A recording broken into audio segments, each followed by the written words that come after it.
Assalamualaikum pemirsa, senang sekali saya Azariat bisa kembali berjumpa menemani Anda tentunya di program kesayangan kita, yaitu Bincang Tokoh.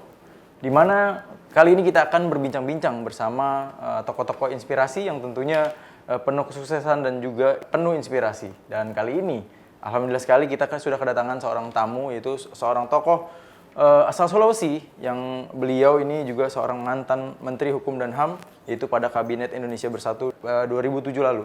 Dan langsung saja kita sapa, yaitu Bapak Muhammad Andi Matalata. Bapak Muhammad Andi Matalata, apa kabar Pak? Alhamdulillah. Assalamualaikum para pemirsa.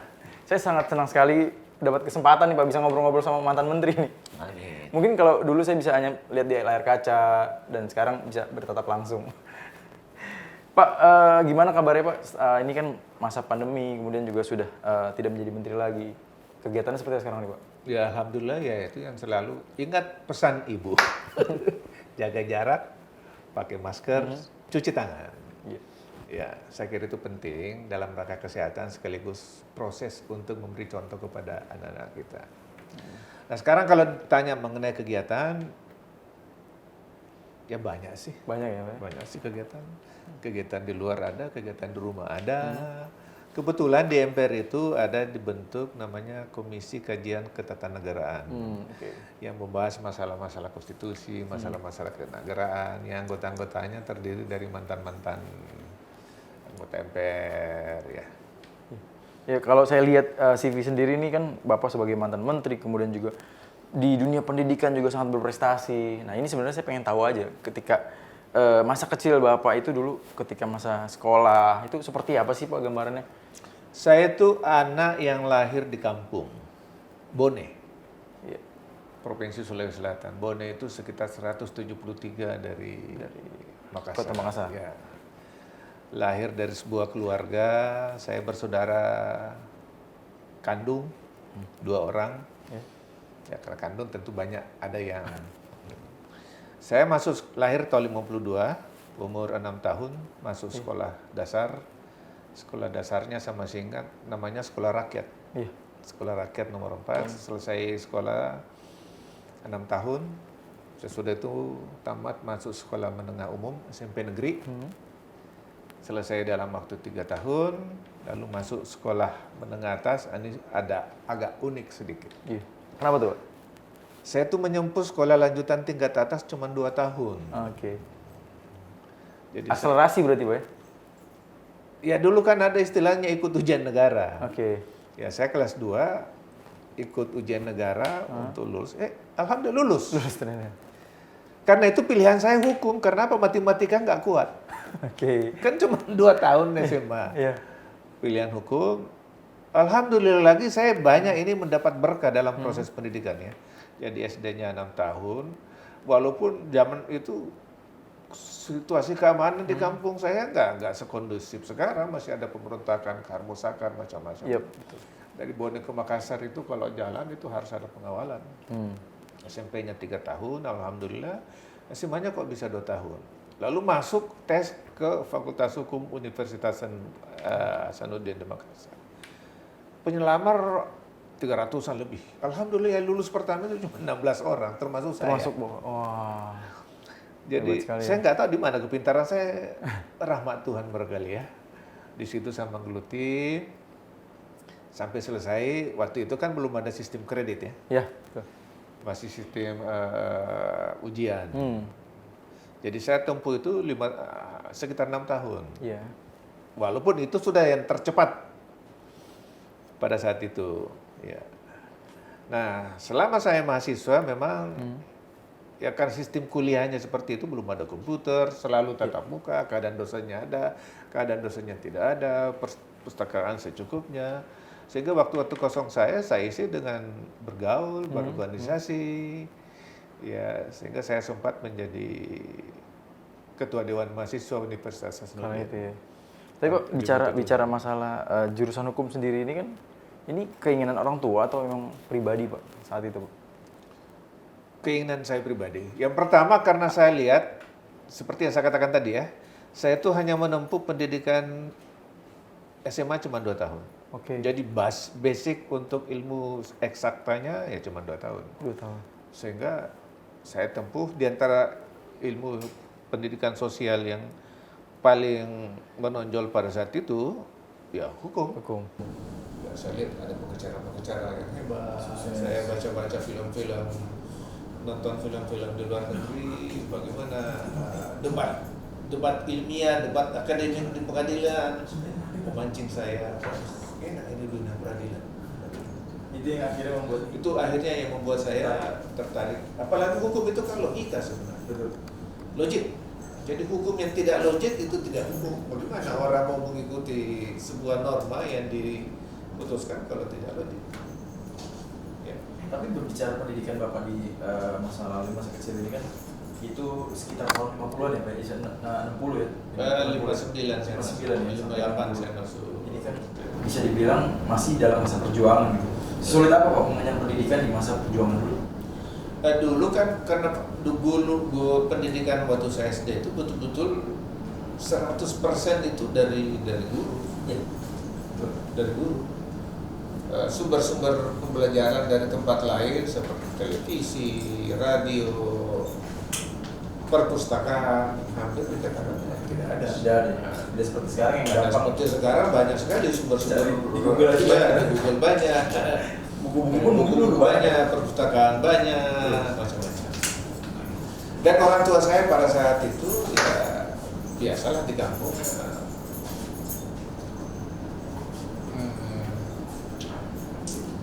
Kerjanya ya barangkali mungkin karena dia juga punya pendidikan yang tidak sampai ke tingkat tinggi di zaman Belanda kan.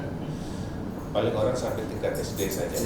Oke, pilihan diberikan Tapi kepada bagaimanapun ya, tentu orang tua banyak memberi motivasi ya bagaimana menjadi seorang manusia melalui pendidikan. Karena kalau dulu-dulunya barangkali orang tua kita karena dia keturunan, dia jadi kepala desa, karena dia keturunan, dia jadi kepala distrik. Nah, di mata saya, walaupun kakek saya memperoleh jabatan karena keturunan, ya, di zaman saya tidak bisa, harus dengan sekolah. Oke, berarti harus tetap mengenyam pendidikan ya, meskipun turunannya Jadi sudah. saya lah generasi pertama yang sekolah dari keluarga saya. Oke. Dan itu atas kemauan pribadi ya Pak ya? Ya, atas kemauan pribadi, tentu dengan melihat perkembangan yang ada pada saat itu, bahwa untuk menjadi manusia dengan kehidupan, dengan pengabdian yang ada, ya memang harus punya ilmu. Adakah pendidikan dulu yang paling atau momen yang tidak bisa dilupakan itu Pak, saat masa pendidikan dulu Pak, yang hingga akhirnya jadi trigger Bapak bisa menjadi seperti saat ini gitu? Ya seperti itu. Saya seperti yang saya katakan tadi, saya melalui banyak kesuksesan waktu sekolah itu karena rahmat Tuhan. Rahmat Tuhan. Saya tidak bisa mengkira, karena kadang-kadang loh kok bisa lulus ya? Sampai sendiri aja bingung gitu ya? Bisa lulus ya? Ya itulah, 2 tahun di sekolah lanjutan atas, masuk tes di perguruan tinggi, bisa langsung lulus. Dan yang diterima lulus cuma 16 orang dari ribuan ya? Ya. Kerja keras mungkin juga itu salah satunya Pak ya? Mungkin 2 orang tua saya. 2 orang tua itu yang paling penting ya berarti ya? Saya yakini benar 2 orang tua. 2 orang tua ya, salah satunya. Karena fasilitas pendidikan Pak, buku-buku itu sulit. Kalau saya ikut kuliah itu betul-betul mendengar, mencatat. Itu aja. Itu aja dulu ya berarti ya. Beda banget ya dengan di zaman sekarang. Kalau sekarang kan banyak sumber-sumber ilmu yang kita dapat dari Google, dari macam-macam. Perpustakaan ada. Betul. Ya. Dan dulu kan terbatas sekali. Jadi saya kira dengan keterbatasan fasilitas pendidikan itu, mungkin saya yakin 2 orang tua. 2 orang tua. Dan itu juga yang menjadi keterbatasan membuat motivasi Bapak dan itu juga yang membawa pengalaman saya kepada bahwa 2 orang tua itu amat manjur. Oke. Dan itu yang saya lakukan kepada anak-anak. Sampai sekarang ya Pak ya, akhirnya diteruskan. Oke. Ya pemirsa, sangat menarik sekali perbincangan kita. Tadi juga Pak Andi sudah banyak bercerita mengenai masa kecilnya, pendidikan, perjuangan, bahwa yang saya tangkap adalah 2 orang tua serta kerja keras menjadi satu trigger beliau untuk menjadi tokoh sukses seperti sekarang ini. Jangan kemana-mana karena kita akan masih mengulas atau berbincang-bincang bersama Bapak Andi Matalata, tentunya di Bincang Tokoh. Ya pemirsa, masih bersama saya Azaria tentunya di program kesayangan kita yaitu Bincang Tokoh. Dan seperti hari ini yang kita ketahui tadi kita sudah berbincang-bincang bersama Bapak Muhammad Andi Matalata, seorang tokoh ataupun politisi dari Sulawesi yang sukses akhirnya sampai menjadi menteri juga dulu, Menteri Hukum dan HAM di era Kabinet Indonesia Bersatu. Dan saya melihat jenjang pendidikan Bapak sendiri nih di masa kuliah ya Pak ya. Iya. Ini Bapak ini menjadi mahasiswa teladan di Seunhas bahkan tahun 1976. Kemudian menjadi alumni berprestasi dari Ikatan Alumni Unhas Makassar tahun 1996.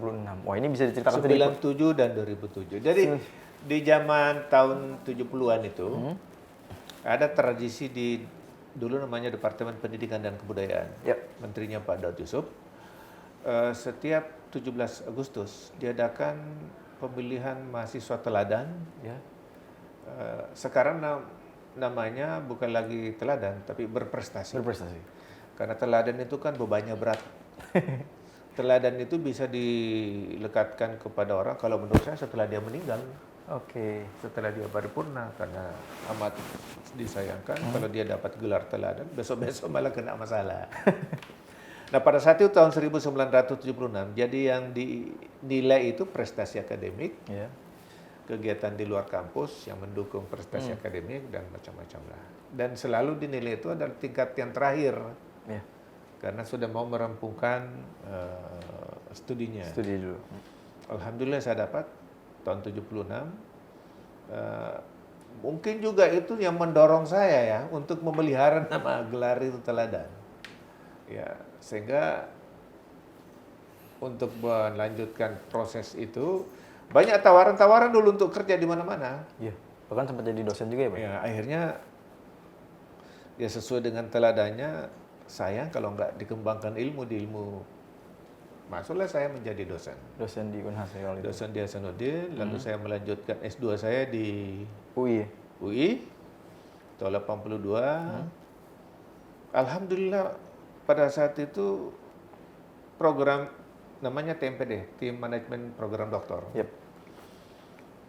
Saya bisa selesai dalam waktu yang pas 2 tahun. Magister.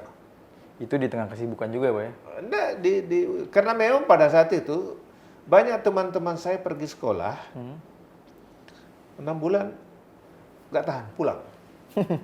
Kenapa tuh Pak? Ya mungkin proses penyelesaian, mungkin apa ya. Sehingga pada saat saya sekolah itu memang pertarungan, karena pada saat itu saya di Hasanuddin menjabat pelaksana tugas pembantu rektor 3. Oh iya, PR3 Unhas ya kalau itu ya? Hasanuddin, wah paling mudah. Jadi kalau ketemu ada rapat kerja nasional tentang pembinaan kemahasiswaan, saya kadang-kadang diajak, ini anaknya rektor ya. Karena saking mudanya ya Pak ya? Iya, dan pangkat saya pun masih golongan 3B, 3C. Iya. Padahal eselon 1 itu kan pembantu rektor. Betul. Mungkin karena pangkat itu sehingga menteri nggak memberi lolok, dia hanya kasih pelaksana tugas. Oke. Bukan pejabat, pelaksana tugas. Dikasih 1 tahun, tahun 81. Karena pada saat itu menjelang pemilu, rektor Hasanuddin, Profesor Amiruddin almarhum, meminta, saya butuh orang ini karena dia akrab sama mahasiswa, bisa. Tapi tidak memenuhi persyaratan pangkat, akhirnya disebutlah pelaksana tugas. Oke. Nah, tahun 82, mau diperpanjang nggak bisa lagi, karena sudah ketat penjenjangan. Akhirnya saya pergilah sekolah. Sebenarnya apa sih motivasi Bapak sampai ke tahap akhirnya S2 di UI juga? Ya namanya dosen harus belajar terus. Iya. Beda kalau di tempat lain. Di tempat lain saja harus belajar terus ya. Nah, karena saya dosen, apalagi pada saat itu untuk menjadi dosen tidak cukup dengan S1, ada namanya akta 5, harus S2. Nah, pergilah. Nah, ada satu hal yang lucu di situ. Iya, gimana Pak? Itu di S2 UI itu orang sudah mulai kuliah pada bulan Agustus. Izin saya dari Menteri Pendidikan untuk ikut S2, kan ikatan dinas ya, itu telat. Oke. Telat karena ya pada zaman-zaman itu semua aktivis-aktivis di screening betul. Betul. Ya, banyak Di tahun malah yang 80-an sudah yang sudah ke sekolah disuruh pulang. Oke. Jadi saya agak terlambat. Nah, waktu kuliah pada saat mau ujian, salah seorang dosen saya, Profesor almarhum Profesor Ismail Suni, kaget. Loh kok baru kelihatan? Ini orang sudah mau ujian. Dari mana ini? Saya bilang, wah izin saya dari menteri telat keluar Pak. Iya. Oh Anda aktivis? Oh iya Pak aktivis. Oh kalau begitu kita sama-sama pejuang. Oke. Akhirnya waktu ujiannya cerita tentang Perjuangan. Ya. Oke. Rahmat juga Ah, benar, dapat A. Karena itu ya Pak. Ya mungkin karena ekrab. Jadi pada Akrab, saat betul. di dialog itu karena ritmenya sudah sama, Sejalan. Dia merasa sama-sama pejuang. Sejalan, betul. Pertanyaannya tuh enak aja. Oke. Itu salah satu rahmat lagi Ya, Pak. rahmat lagi. Saya selesai 1984. Iya. Waktu itu UI belum buka program reguler untuk S3. Iya. Ada program S3 tapi program belum. lama, reguler belum. Akhirnya saya pulang mengabdi di sana. Menjelang pemilu 2000 di sana jadi dosen kembali. Iya. Gubernurnya Pak Profesor Amiruddin yang tadinya rektor. Banyak teman-teman di kalangan organisasi kepemudaan yang meminta kepada Amiruddin, bagaimana kalau saya diangkat jadi ketua KNPI Sulawesi Selatan? Iya. Karena saya bekas ketua Dewan Mahasiswa, begini. Aktif organisasi berarti dulu. Ya, Pak Amiruddin, ya terserah kalau dibutuhkan. Akhirnya itulah yang membuka jalur saya ke Golkar. Ke Golkar. Oke. Ini sebenarnya yang menjadi pertanyaan besar saya juga, Pak. Iya. Tahun 88 Bapak sempat menjadi wakil rakyat sebagai anggota DPR Iya. dari fraksi Karya Pembangunan kan, Pak? Nah, ini Jadi program S3 saya kelupaan. oke. Tapi Iya, berlanjut. Jadi tahun 84 saya kembali jadi ketua KMP tahun 85, pemilu tahun 87. Nah, itu ada lagi yang aneh di situ. iya, suatu keberkahan lagi nih, Pak. Keberkahan. Karena apa? Saya dicalonkan untuk 2 tingkat. Wow. Saya calon anggota DPR RI, calon anggota DPRD provinsi juga. Waduh. Untuk pemilu 1987. 87. Karena itu saya sempat menjadi anggota anggota DPRD provinsi 4 bulan. Karena kan dilantik lebih awal, Betul. bulan Juli. Lalu bulan Oktober saya dilantik menjadi anggota MPR. Jadi saya anggota DPRD provinsi merangkap MPR RI, Wah. belum DPR. Tapi Lalu menjelang sidang umum karena ada yang mengundurkan diri, saya masuklah ke DPR RI Iya. Januari tahun 1988. itu sangat Ya, jadi suatu berkah keberkahan semua, sih, suatu berkah. keberkahan ya, Pak. Ya kalau sekarang kan nggak boleh orang calon tingkat provinsi, calon DPR RI pusat. DPR juga, Nggak betul, bisa. betul. Ya mungkin karena waktu itu Partai Golkar menganggap saya Satu sosok yang bisa memerankan itu dengan baik. Tapi Pak, sebelum kita berlanjut mengenai karir politik Bapak sendiri, kita kayaknya perlu istirahat dulu Pak. Ya, Jadi oke. tetap di Bincang Tokoh bersama saya Azariat dan juga Bapak Andi Matalata. Ya pemirsa, kembali lagi bersama saya Azariat di Bincang Tokoh. Dan tentunya bersama tamu kita kali ini yaitu Bapak Andi Matalata. Mungkin saya sekarang menyebutnya Andi Matalata aja Iya, Pak. Karena saya sudah dijelaskan tadi. Jadi kalau nama Muhammadnya mungkin nantilah kalau sisi-sisi lain gitu Pak. Iya. Kalau mungkin dikasih kesempatan untuk berbicara di depan mimbar atau Pengajian-pengajian. pengajian baru boleh Pak ya.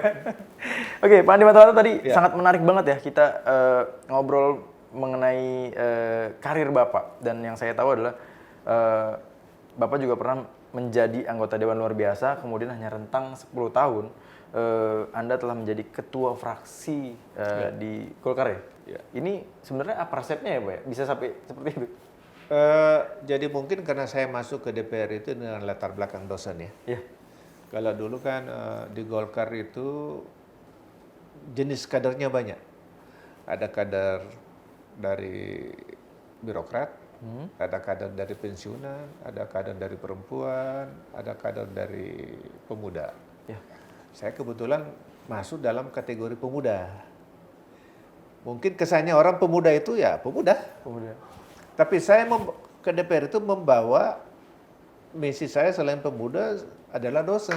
Ya. Karena itu kebiasaan-kebiasaan membaca, kebiasaan belajar, kebiasaan mengargue, berdiskusi dengan logika yang tinggi, mungkin itu menarik perhatian pimpinan. Pimpinan partai, pimpinan fraksi. Sehingga saya pada saat baru saya ingat saya dilantik Januari 88, langsung ada panitia khusus Repelita. Saya langsung masuk di situ dan untuk menjadi jubir di paripurna itu DPR dari fraksi Karya Pembangunan itu bukan hal yang gampang. Iya. Dari tahun kedua saya sudah menjadi jubir untuk pendapat fraksi Karya Pembangunan tentang Repelita. Itu tahun berapa? 88. 88 nih. 89 kan sidang umum 88. Pansus Repelitanya tahun 89. Iya. Nah, mulai mungkin dari situlah mulai kelihatan. Ya. Sehingga pada tahun periode setiap ada pembahasan-pembahasan penting, hampir saya selalu diikutkan. Iya. Ya. Pembahasan undang-undang, kemudian juga pemikiran strategi yang ada di DPP selalu. Mungkin karena itulah sehingga pada periode kedua tahun 1992 saya terpilih kembali dan diserahi tugas sebagai wakil sekretaris fraksi bidang Polkam. Itu dalam jangka waktu singkat berarti ya? Iya, periode kedua. Periode kedua ya. Nah, periode kedua itu tahun 92, lalu tahun 1994 habis Munas Golkar terjadi pergeseran macam-macam. Ya. Di fraksi kembali saya menjadi sekretaris, jadi wakil sekretaris, menjadi sekretaris fraksi. Ya. Dan fraksi Partai Golkar waktu itu namanya Fraksi Karya Pembangunan. Betul-betul merupakan pelaksana kebijakan politik dari Golkar. Karena itu saya mengikuti betul apa yang diamanatkan oleh DPP Golkar, turun ke fraksi, dari fraksi turun ke anggota, anggota turun ke masyarakat. Ya, mungkin karena proses perkadaran itulah sehingga pada saat tahun periode yang ketiga, kita pemilu tahun 1997, dari sekretaris saya menjadi wakil ketua, lalu 1 tahun kemudian saya jadi ketua fraksi. Ketua fraksi pada saat Golkar itu anggotanya di DPR 325 orang. Dan itu anggota DPR pada saat itu 500. Dan saat itu banyak politisi-politisi hebat di Golkar, Pak. Dan itu ABRI-nya 100. PDI 11. P3 88 kalau saya bilang. Golkar 325. Terbesar terbanyak ya. Saya ketua fraksi, alhamdulillah. Dan pada saat itu politisi di Golkar kebanyakan, ada yang jenderal, ada yang mantan gubernur, macam. Itu gimana Pak bisa melewati hal itu? Maksudnya, karena kan ya itu tadi saya bilang banyak politisi-politisi hebat di kala itu gitu. Waktu itu karena apa ya? Memang talent scouting di Golkar itu ada namanya PDLT. Oke. Jadi ada prestasi, talent scoutingnya juga Pak ya berarti? Prestasi, dedikasi, loyalitas tak tercela. 4 hal ini diukur untuk mendapatkan positif. Prestasi, dedikasi, loyalitas tak tercela. Mungkin pimpinan melihat saya untuk keempat bidang ini memenuhi persyaratan sehingga saya menjadi ketua fraksi. Dan itulah masa-masa yang apa ya? Ya menurut saya karena menjelang reformasi. Iya betul. Tahun 98 kali itu. Iya. Lalu 97 pemilu lagi, saya menjadi penasihat fraksi lagi untuk periode yang ketiga. Ketiga ya. Kala itu saat menjadi ketua fraksi kan ini ya menarik ya Pak ya di gedung. Ada hal menarik nggak sih Pak di gedung DPR itu dan kan berhadapan dengan banyak orang pintar di sana Pak. Ada dari partai sendiri bahkan dari partai lain pun juga banyak di sana. Hal-hal apa Pak yang mungkin menarik sampai sekarang ini masih bisa diingat gitu Pak? Nggak bisa dilupakan? Ya saya tempuh aja karena apa? Golkar pada saat itu sudah punya standar prosedur ya. Iya. Jadi setiap hal yang mau kita putuskan, kita bicarakan secara internal dulu. Disitulah kita ribut. Memang tidak diliput oleh pers. Ini nggak ada kita dulu ya? Nggak ada. Tapi kalau kita sudah putus, harus dilaksanakan. Kalau Anda tidak suka, mendingan jangan hadir di rapat. Oke. Itu standing procedure dari Golkar. Nah, karena itu semua anggota fraksi pada saat itu mengerti dan mengetahui apa yang mau diputuskan. Iya. Ya, karena itu saya tidak mengangkat juru bicara pada saat itu. Semua orang bisa bicara. Karena apa? Semua yang menjadi programnya fraksi kita sudah bicarakan, kita sudah putuskan. Ya. Kalau Bapak melihat sendiri bedanya suasana gedung DPR dulu dengan sekarang gimana, Pak? Saat rapat mungkin saat seperti tadi kan pembahasan gitu. Ya dulu karena kendali fraksi itu kuat. Iya. Kendali fraksi itu kuat. Setiap ada acara, sebelum masuk ke acara DPR, kita godok di fraksi dulu. Digodok dulu baru Digodok. Sehingga disiplin fraksi itu memberi warna menjadi disiplin DPR. Ya. Mungkin juga karena pada saat itu yang berperan memang partai. ya. Partai ke fraksi, fraksi ke anggota. Karena yang menentukan calon kan partai. Betul. Ya. Nomor urut berdasarkan PDLT tadi, prestasi, dedikasi, loyalitas, siapa yang dianggap PDLT-nya bagus itu calon nomor 1. Calon jadilah. Ya. Nah, sehingga yang terjun ke bawah, berkampanye ke bawah atas nama partai. Jadi kita tidak menonjolkan individu-individu, yang kita bawa adalah perjuangan partai. Nah, mungkin berbeda sekarang karena sekarang sistemnya kan memang dicalonkan oleh partai, tapi dipilih oleh pribadi-pribadi rakyat. Ya, jadi bisa saja dia calon nomor 1 di partai, tapi nggak dipilih oleh rakyat. Oke. Itulah sebabnya pada saat 2004 terjadi perubahan pimpinan di Golkar. Pak Akbar diganti oleh Pak JK. Pada saat itu masih banyak tuh. Iya. Pada saat itu orang mau cari lagi siapa ketua fraksi. Biasanya kan kalau terjadi pergantian ketua umum dicari ketua fraksi. Sudah ada calonnya. Dan saya juga sudah tahu. Cuma ada beberapa orang yang tiba-tiba datang ke Pak JK. Iya. Saya nggak tahu ini. Orang itu mengatakan, Pak Akbar sama Pak JK itu adalah tokoh kami. Kami tidak mau antara Pak JK dan Pak Akbar Tanjung itu terjadi clash. Karena dulu persaingannya waktu Munas di Bali kan kencang ya. Iya. Mungkin Anda hadir ya. Betul. Kami tidak mau. Jadi kami mau ketua fraksi yang bisa jadi jembatan. Oke. Bisa jadi jembatan supaya kekuatan Golkar tetap satu dan mengerti Golkar. Iya.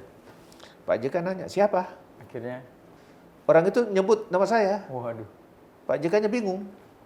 Wah ini orang sudah senior, nanti dianggap lagi saya sama-sama Bugis. Iya. Kedekatan. Pak JK bilang, aku berpikir dulu. Tapi Pak JK rupanya nggak memberitahu saya. Dia melalui orang lain. Begini.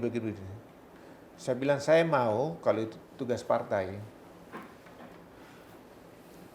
Bilang, oh nggak apa-apa, kita pemilihan aja. Kita kampanye apa? Saya bilang, saya tidak mau. Kalau saya menjadi ketua fraksi karena kampanye, karena berjuang, berarti ada keringat saya. Betul. Kalau ada keringat saya tidak bisa menjamin diri saya, jangan-jangan nanti saya salah gunakan itu fraksi. Saya bisa dagang di situ, saya tidak mau. Saya menganggap ketua fraksi ini adalah perpanjangan tangan dari partai. Jadi tugaskan. Sehingga saya melaksanakan tugas untuk mengemban tugas partai. Saya tidak boleh menumpang kepentingan pribadi. Karena saya tidak ada keringat. Oh enggak, nanti kita, ini musimnya musim demokrasi. Saya bilang demokrasi, kalau di fraksi nggak boleh. Karena fraksi itu perpanjangan tangan dari partai. Jadi tugas, kalau Anda menganggap saya bisa, oke. Tugas. Bilang, ya nanti dianggap KKN lagi. KKN karena sama-sama Bugis. Kalau Anda ragu, sounding aja ke senior-senior di Golkar. Diterima nggak saya? Akhirnya disounding, oke. Semua menerima. Ya, diputuskan itu. Jadi saya tidak kampanye, tidak apa. Karena saya bilang kalau saya kampanye, saya seolah-olah jabatan itu saya rebut. Kalau saya rebut, seolah-olah itu punya saya. Iya. Kalau itu punya saya, ya saya bisa manfaatkan untuk kepentingan saya. Kalau itu tidak boleh. Iya. Dan menarik sekali ya, banyak sekali prestasi-prestasi. Ternyata tidak hanya di bangku pendidikan, tapi di karir politik juga banyak sekali prestasi dari Bapak Andi Matalata ini. Setelah ini kita akan kembali mengupas prestasi-prestasi dari Bapak Andi Matalata dan juga lebih jauh lagi, tapi setelah yang satu ini. Jadi jangan kemana-mana, tetap di Bincang Tokoh. Ya pemirsa, kembali lagi bersama saya Aiza Arya, tentunya di Bincang Tokoh. Kita masih berbincang-bincang, mengulik mengenai salah satu tokoh yang jadi tamu kita kali ini, yaitu Bapak Andi Matalata. Tadi banyak sekali prestasi-prestasi yang sudah diceritakan ya, baik di pendidikan, kemudian juga di karirnya di politik. Dan yang saya tandai adalah banyak sekali karir-karir beliau, bahkan pernah menjadi seorang anggota fraksi ya, kemudian jadi ketua juga. Nah sekarang yang saya tanyakan adalah, ini kan saking banyaknya prestasi, adakah prestasi yang menurut Bapak sangat membanggakan dan tidak bisa dilupakan Pak selama berkarir di politik? Agak risih kalau disebut prestasi ya. Kalau buat saya sih prestasi nih Pak. Iya, tapi kalau dianggap sebagai pelaksanaan tugas yang merasa saya terkesan banget. Iya. Pada saya diberi tugas menjadi koordinator penanggung jawab penjaringan calon-calon kepala daerah dalam pilkada. Di tahun berapa Pak? Periode 2005 sampai 2009. 2009. Oh. Kebetulan pada tahun 2004 saya salah seorang ketua DPP Golkar yang membidangi bidang pemenangan pemilu. Dan pada tahun 2005 dimulailah pilkada itu. Kalau dulu kan kepala daerah dipilih oleh DPRD. Nah mulai 2005 sampai sekarang kepala daerah, gubernur, bupati dipilih langsung. Yeah. Karena itu kita harus mempunyai calon-calon yang memang diterima oleh rakyat. Betul. Saya kebetulan alhamdulillah menjadi penanggung jawab, ada kurang lebih 300-an calon bupati, calon kepala daerah, gubernur yang kami seleksi, dan alhamdulillah tidak ada seorang pun yang membayar. Kan sekarang ribut ini. Iya, betul. Katanya untuk dicalonkan oleh partai menjadi bupati, menjadi kepala daerah, menjadi wali kota, menjadi gubernur, harus bayar sekian miliar dan lain sebagainya. Tapi saya bilang, loh kok saya bisa melaksanakan itu tanpa ada status PN. Kalau ada yang dalam periode saya dicalonkan oleh Golkar dan mengatakan pernah membayar, kasih ketemu saya kasih kembali lebih banyak. Nah kenapa itu dilakukan? Karena apa? Kami membangun sistem. Betul. Sistem yang pertama kami bangun, saya tidak menentukan sendiri. Ya. Jadi kalau pemilihan calon kepala daerah tingkat 2, saya ikutkan DPD 1 provinsi. Saya ikutkan DPD 2. Saya ikutkan DPP. Ya, DPP. Dan yang dijaring adalah orang-orang yang saya survei sebelumnya. Oke, sudah dipantau sebelumnya Pak ya berarti? Sudah dipantau. Karena ini kan akan dipilih oleh rakyat. Betul. Jadi kita harus meraba kecenderungan rakyat. Oke. Nah, jadi modal awal kita adalah hasil survei. Kalau surveinya memang terlalu rendah, ngapain dipaksa? Nah, dan itulah yang kenapa saya mengatakan itu sesuatu hal yang terkesan sekali. Yang pertama, di situ ada sistem yang saya bangun. Di situ ada aspek moral yang saya bangun. Ya. Di situ ada aspek kerjasama untuk meyakinkan yang saya bangun. Ya. Sehingga makanya saya heran, kok kenapa orang tidak laksanakan itu sekarang sehingga orang ribut, mesti bayar. Di dalam Undang-Undang Dasar 45 dikatakan bahwa calon presiden dan calon wakil presiden diusulkan oleh partai politik atau gabungan partai politik. Lalu masuk juga ke Undang-Undang Pilkada, calon kepala daerah diusulkan oleh partai politik dan gabungan partai politik. Nanti belakangan aja setelah Mahkamah Konstitusi mengabulkan ada calon perorangan, baru ada calon perorangan. Betul. Dari situ saya melihat kalau begitu berarti partai politik harus dibenahi. Partai politik harus membangun sebuah sistem di dalam mencalonkan orang. Karena sangat berperan ya Pak. Iya, dia bayangkan nih, dia pemeran tunggal. Betul. Iya. Tentara nggak boleh mencalonkan diri, birokrasi hanya partai. Jadi kalau partainya nggak beres, dia dalam menentukan calon, ya susah. Itulah sebabnya sehingga ya kemungkinan di bawah kepemimpinan Pak Yusuf Kala juga selaku ketua umum memberi restu, kita harus membangun sebuah sistem di dalam menciptakan, menyeleksi kader. Oke. Konstitusi memberi peranan yang besar kepada partai politik. Berarti partai politik harus punya tanggung jawab. Tanggung jawab. Jangan peranan yang besar itu dimanfaatkan sebagai hak. Benar. Betul. Mestinya peranan yang besar itu dimanfaatkan sebagai tanggung jawab untuk melaksanakannya sesuai dengan amanat rakyat. Itulah sebabnya saya membangun sistem yang melalui survei, dibicarakan secara terbuka. Nah, bahwa nanti soal setelah dicalonkan, urusan kampanye urusan si calon. Iya. Ya. Ibaratnya ya kita sudah kasih mobil, masa mau dibeliin bensin? Ya. Iya. Menarik sekali ya Pak. Pak, ini yang paling menarik lagi, Bapak setelah menjadi ketua fraksi Golkar, kemudian di era Bapak SBY, Bapak ditunjuk menjadi seorang menteri hukum di kabinet beliau ya. Ini tanggapannya ketika dipilih ataupun ditunjuk menjadi seorang menteri gimana nih Pak? Saya sebenarnya itu kandidat menteri udah lama. Setiap ada pergantian muncul nama saya. Tapi batal. Saya anggap aja tuh ya Rahmat. Mungkin juga hanya pers aja yang sebut-sebut ya. Makanya ada wartawan yang dibilang kelihatannya yang paling siap jadi menteri dia. Karena sudah menyiapkan segalanya. Iya, karena ya itu ada clue dari Pak SBY ya tidak jauh dari latar belakang Anda. Latar belakang saya kan hukum. Sama di politik ya, tentu di pemerintahan. Tidak mungkin jadi menteri keuangan. Betul. Akhirnya setelah itu diumumkan menjadi menteri hukum dan HAM. Itu nanti 1 hari sebelum dilantik. Saya diundang tanggal 5. Iya. Lantiknya tanggal 9. Saya belum tahu mau dibawa kemana. Itu sampai itu pun belum tahu juga Pak? Belum. Tanggal 8 baru raba-raba. Kemungkinan hukum. Kemungkinan karena tidak ada yang lain. Iya, karena posisi lain yang dipanggil pada saat itu Hatta Rajasa. Hendarman Supandi, Sofyan Jalil, saya. Ya enggak mungkin. Kalau di antara latar-latar belakang. Di antara itu ya Jaksa Agung, mungkin Hendarman. Iya. Kalau saya bukan Menteri Hukum, masa Hatta Rajasa mau isi ini? Enggak mungkin.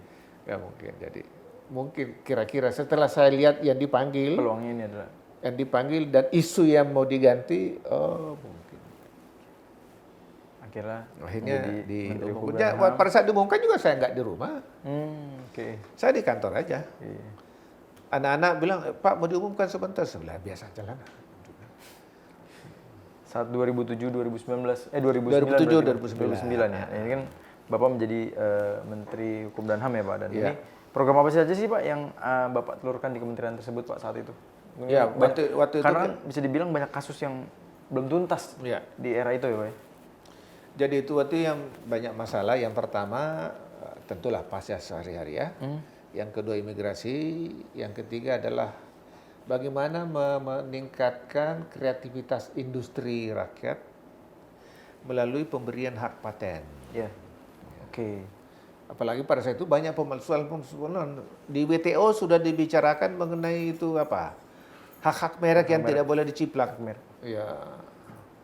Jadi selain masalah rutin, masalah ya kepegawaian apa semua, saya fokus ke yang 3 ini. Ada 4. Satu lagi?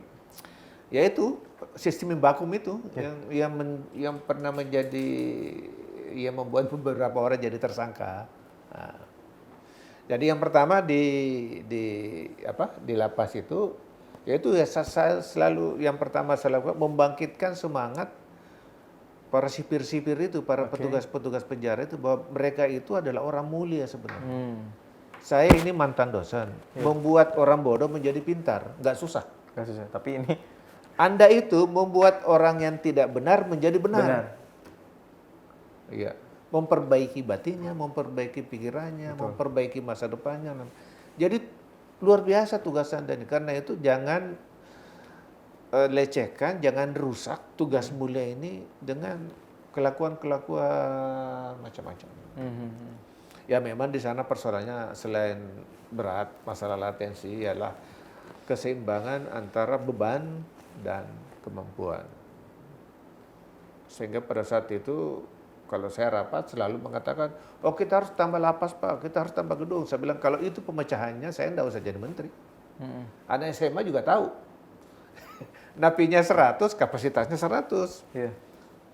Yang penting kita sekarang tahu, rumuskan bagaimana menjamin membuat manajemen penjara dalam situasi yang tidak seimbang antara kemampuan dan beban. Ya. Yang pertama saya lakukan yaitu membangkitkan semangat para sipir-sipir itu bahwa mereka adalah orang-orang mulia, menjadikan orang yang terkesan tidak baik menjadi orang baik. Ya. Kemudian pada saat itu pelintasan manusia antar negara kan sudah mulai banyak. Betul. Ya. Kalau dulu kan orang dagang barang, beli mobil di Amerika, bawa produksi di sana, bawa ke sini. Jadi lalu lintas barang yang banyak. Sekarang kan tidak. Ilmu pengetahuannya banyak. Jadi investor datang bangun di sini. Sehingga lalu lintas manusia banyak. Nah, dalam mengatur lalu lintas manusia ini banyak hal yang bisa terjadi. Ada yang membawa berkah, ada yang membawa masalah, teroris, apa segala. Sehingga dirumuskanlah bagaimana caranya menertibkan lalu lintas itu melalui sistem penerbitan paspor yang bisa mendeteksi, mengurangi penipuan-penipuan, pemalsuan dan lain sebagainya. Nah, yang ketiga, ya itu upaya untuk memberi penghargaan dan merangsang kreativitas industri-industri kecil dalam pemberian hak paten, hak milik dan lain sebagainya. Dan yang ketiga, mempermudah orang untuk membangun bisnis dengan pendaftaran perusahaan-perusahaan yang lebih mudah melalui sistem administrasi hukum. Tapi ini kan lebih kepada hukum ya Pak. Maksudnya saya melihat ini di HAM sendiri Pak. Di HAM sendiri ini banyak sekali kasus-kasus yang belum selesai gitu. Kalau pandangan Bapak sendiri sebenarnya tentang penegakan hukum di Indonesia itu seperti apa sih Pak? Bahkan sampai saat ini. Jadi sebenarnya penegakan hukum di Indonesia itu kita mulai harusnya tidak hanya sekedar on the spot begitu, tapi kita mulai dari hulu. Ini hukumnya memang benar apa enggak? Karena hukum yang benar itu akan dipatuhi orang. Betul. Tapi hukum yang tidak benar tidak akan dipatuhi orang. Kalaupun hukumnya tidak benar, bukan tidak benar. Kalau hukumnya dirasa berat, minimal harus diimbangi dengan pelaksana hukum yang bijak, yang wise. Sehingga dengan hukum yang mungkin dirasa kurang adil, tapi dengan pelaksana hukum yang adil akan diterima oleh orang. Ya. Jadi mulai dari hulu. Harus dari hulu. Ya. Kemudian yang kedua, proses pelaksanaannya yang harus disertai dengan sikap teladan dan kepatuhan. Tapi itu kan tidak hanya di Kementerian Hukum dan HAM, semua aparat negara. Betul. Ya. Harus memberikan teladan. Berarti sama halnya dengan dulu waktu saya, tapi belum sempat dilaksanakan. Kan setiap pejabat negara itu harus melaksanakan laporan harta kekayaan. betul. Saya bilang kalau itu yang diserahkan, tidak ada yang verifikasi.